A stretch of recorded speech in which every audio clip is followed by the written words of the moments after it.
বাংলাদেশ বিশ্বকাপ ভাগ্য ফাইনালি নির্ধারিত হয়েছে। বাংলাদেশ বিশ্বকাপ খেলতে যাচ্ছে না। বাংলাদেশ ভারতের মাটিতে বিশ্বকাপ খেলবে না, কারণ ভারতের নিরাপত্তা ব্যবস্থা, ভারতীয় সরকার থেকে বাংলাদেশ যেন বিশ্বকাপ খেলে সেরকম কোনো ধনাত্মক অ্যাক্টিভিটি ভারতীয় ক্রিকেট বোর্ডের বাংলাদেশ ক্রিকেট বোর্ডকে মানানোর ক্ষেত্রে কোনো ধরনের রোল না থাকা এবং আইসিসির পক্ষপাতদুষ্ট আচরণে বিরক্ত হয়ে আপকামিং টি-20 ওয়ার্ল্ড কাপ বাংলাদেশ না খেলার সিদ্ধান্ত গ্রহণ করেছে। আমি যে কথাগুলো বললাম, আজকে যে ব্রিফিংটা হয়েছে সেই ব্রিফিংয়ের সারমর্ম এটাই, এবং এর মাধ্যমে বাংলাদেশ তাদের ক্রিকেট ইতিহাসে প্রথমবারের মতো, মানে ওয়ার্ল্ড কাপগুলো তো বাংলাদেশ হচ্ছে মোটামুটি টি-20 ফরম্যাটে সবগুলোতেই খেলেছে, এবং 99 ওয়ার্ল্ড কাপের পর থেকে ওয়ানডে ওয়ার্ল্ড কাপ যতগুলো হয়েছে সেগুলোতেও বাংলাদেশের প্রতিনিধিত্ব ছিল। বাংলাদেশ প্রথমবারের মতো ওয়ার্ল্ড কাপে কোয়ালিফাই করার পর এবং 99 সালের পর গত 27 বছরের মধ্যে বাংলাদেশ প্রত্যেকটা ওয়ার্ল্ড কাপ খেলা একটা নেশন, তারা ডিসাইড করলো যে তারা আপকামিং ওয়ার্ল্ড কাপে অংশগ্রহণ করবেন না। প্লেয়ারদের সাথে আজকে মিটিং ছিল। প্রশ্ন ছিল এই মিটিংটা আজকে কেন? ঘটনা ঘটেছিল জানুয়ারি মাসের 4 তারিখে, আজকে 22 জানুয়ারি, এবং এই যে ইন বিটুইন 18 ডেজ, এই 18 দিনে ক্রীড়া উপদেষ্টা, বাংলাদেশ ক্রিকেট বোর্ড বাংলাদেশের কন্ট্রাক্টেড ক্রিকেটারদের সাথে একটা বারের জন্য বিশ্বকাপ ইস্যুতে বসেন নাই। আজকে যখন ওই প্রেস ব্রিফিং চলছিল, বলা হলো, আসিফ নজরুল স্যার বললেন যে বিসিবির সাথে ক্রিকেটারদের যোগাযোগ সবসময় ছিল।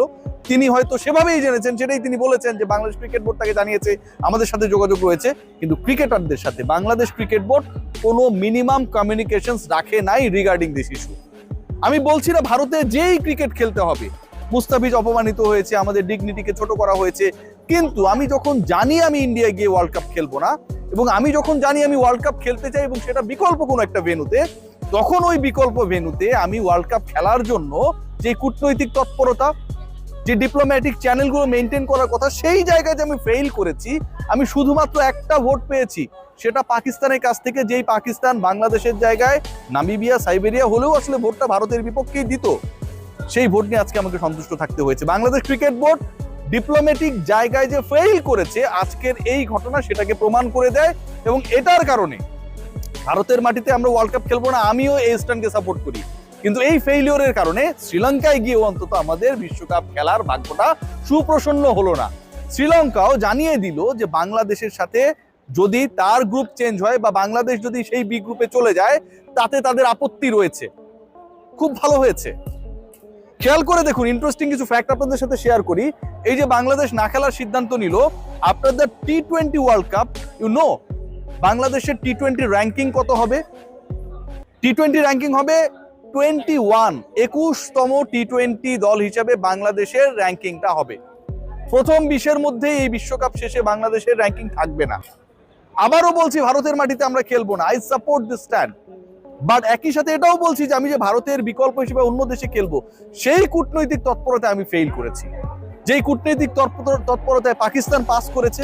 আজকে বলা হচ্ছিল যে আমিনুল ইসলাম বুলবুল তিনিই বলছিলেন যে শ্রীলঙ্কা তো কো হোস্ট না, পাকিস্তানের জন্য শ্রীলঙ্কায় ম্যাচ ভেন্যু করা হয়েছে, তাহলে কেন বাংলাদেশের জন্য করা হলো না?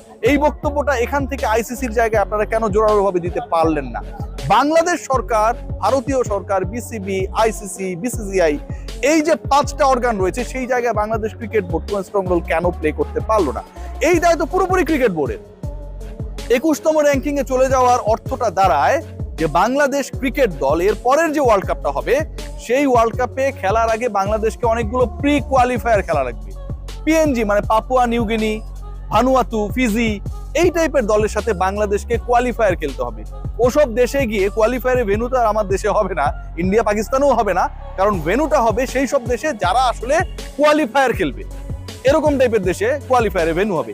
ওই সমস্ত দেশে বাংলাদেশ যখন 97 আইসিসি ট্রফি জিতলো, সেই সময়টায় বাংলাদেশ মালয়েশিয়ার কিলাত ক্লাব মাঠে গিয়ে খেলেছিল না আইসিসি ট্রফি, ঠিক ওরকম ভাবে বাংলাদেশকে কোয়ালিফায়ার খেলতে হবে এরপরে 2028-এর টি-20 ওয়ার্ল্ড কাপে কোয়ালিফাই করার জন্য।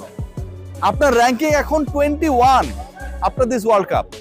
বাংলাদেশ ক্রিকেট বোর্ড সরকারের উপর দায় চাপায়, আইসিসির উপর দায় চাপায়, বিসিসিআই এর উপর দায় চাপায়, কিন্তু নিজেরা যেই দায়টা নেয়ার কথা, সেই দায়ের জায়গায় তারা প্রপার কোনো রোল প্লে করে না, করতে ব্যর্থ। আমার কাছে মনে হয় যে ঘটনা ঘটেছে, যেভাবে ঘটেছে, এবং এই ঘটনার রেসপন্সে বাংলাদেশ ক্রিকেট বোর্ড যেভাবে ফেইল করেছে, এটা আমাদের সবাইকে অ্যাড্রেস করতে হবে। ক্রিকেট কূটনীতিতে আমরা পাস করতে পারি নাই। পাকিস্তান বাংলাদেশ না খেললে তারাও নিজেদের উইথড্র করে নেবে, খেলবে না, এরকম কোনো ফর্মাল ডিসিশন এখন পর্যন্ত আমরা পাই নাই। আইসিসির মিটিং এ আমরা একটার বেশি ভোট অ্যারেঞ্জ করতে পারি নাই। আজকের এই ঘোষণা যখন দেয়া হচ্ছিল তখন বলা হচ্ছে বিসিসিআই ভারতীয় সরকার বাংলাদেশ ক্রিকেট বোর্ডের সাথে প্রপার মেইনটেইন করে নাই, কোনো ধনাত্মক আমরা প্রতিক্রিয়া পাই নাই, পজিটিভ রেসপন্স আমরা পাই নাই। কেন পাই নাই? এই ব্যর্থতার জায়গাটা আসলে কার? বাংলাদেশ ক্রিকেট বোর্ড, এই যে ভারতীয় ক্রিকেট বোর্ডের কথা বলা হচ্ছে, দেখুন আমি কিছু ইন্টারেস্টিং ফ্যাক্ট আপনাদের সাথে শেয়ার করি, আমাকে আপনারা অনেকেই গালি দিতে পারেন। সেখানটায় দেখবেন এই মুহূর্তে বাংলাদেশ ক্রিকেট বোর্ডে টিম অ্যানালিস্ট হিসেবে, ন্যাশনাল টিম অ্যানালিস্ট হিসেবে যিনি কাজ করছেন অক্ষয় হিরেমাত, তিনি তো একজন ইন্ডিয়ান। আপনাদের যদি এত যাত্রাভিমান কাজ করে, মুস্তাফিজের সাথে যা করা হয়েছে পুরো জাতি এটাতে একমত, তাহলে এই অক্ষয় হিরেমাতকে আমি ডলার দিয়ে বাংলাদেশ ক্রিকেট বোর্ডের এক্সিস্টিং ইনফরমেশন অ্যানালিস্ট কিংবা মানে কি বলবো টিম অ্যানালিস্টের দায়িত্বে কেন রাখবো? আমিনুল ইসলাম বুলবুল একদিকে বলছে আমরা ইন্ডিয়াকে পছন্দ করি না, যাব না, সিকিউরিটি থ্রেট রয়েছে, তারা আমাদের সাথে এটা করেছে ওটা করেছে। আবার আপনি অক্ষয় হিরেমাতের মতো একজনকে জাতীয় দলের অ্যানালিস্ট হিসেবে দায়িত্বে রেখেছেন, কারি টাকা নিয়ে চলে যাচ্ছে। আমি তো মিথ্যা বলছি না ভাই, এটা তো ডাবল স্ট্যান্ডার্ড, বাংলাদেশ ক্রিকেট বোর্ডের ডাবল স্ট্যান্ডার্ড। আপনারা ফেইলিওর, আপনারা খেলতেও যেতে পারেন নাই, অন্য বিকল্প ভেন্যু অ্যারেঞ্জ করতে পারেন নাই, আবার ইন্ডিয়ান অ্যানালিস্টকে আপনার জাতীয় দলের দায়িত্ব রেখে দিয়েছেন। ইন্ডিয়ানরা, ভারতীয় ক্রিকেট বোর্ড, আইসিসি যদি বাংলাদেশ ন্যাশনাল টিমের ভালো না চায়, তাহলে ওই দেশের অ্যানালিস্ট অক্ষয় হিরেমাত বাংলাদেশ দলের কি ভালো চাইবে? তাহলে বুলবুল ভাই তাকে ডলার দিয়ে বাংলাদেশ জাতীয় দলের দায়িত্বে যে রেখেছেন, গত 18 দিনে এত ঘটনা ঘটার পরও তাকে টার্মিনেট করেন নাই, আপনার স্বার্থের জায়গাটা কোথায় আমি জানতে চাই। খেয়াল করে দেখুন, আরো একজন রয়েছেন যিনি আন্ডার 19 টিমের সাথে কাজ করছেন। আমাদের পাইপলাইনটা কিন্তু ওই আন্ডার 19 থেকেই শুরু হয়। যেই ক্রিকেটার আন্ডার 19 থেকে আসে তারা ন্যাশনাল টিমের গুরুত্বপূর্ণ পার্ট। সেখানটায় আমরা সন্দীপ কুমারের কথা বলতে পারি।